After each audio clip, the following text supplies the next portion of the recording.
And I'm Drew, and we're huge Spider-Man fans. Right now, I have about 22,000 comic books.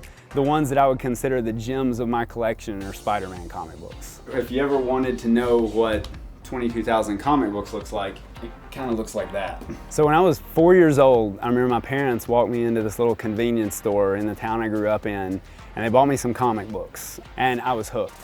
You know, you've got all these superheroes that have all these incredible powers and have all these great personalities, but then you've got Spider-Man. He was a teenager and he had teenage problems, and that just always connected with me. And it made it seem like any of us could be Spider-Man if we wanted to. So Owen, who do you think's the bigger Spider-Man fan, me or you? Me.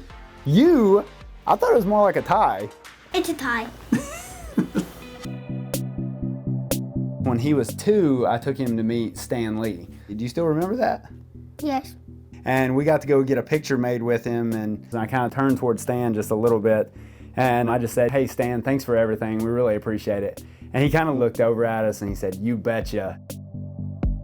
It means so much to me to pass Spider-Man along to my son and daughter. Every time we get to watch one of the cartoons on television or, you know, read some of the comics together, it's a really great feeling. It's very, very cool that, like, we watch Spider-Man together.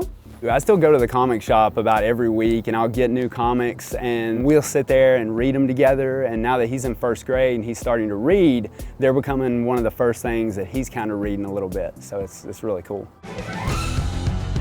One of my best memories of being a kid is having a bowl full of cereal and just plopping down in front of my television and eating that while watching Spider-Man and His Amazing Friends. And the fact there's a new version of Spidey and His Amazing Friends, it's like I'm living it all over again, kind of through them.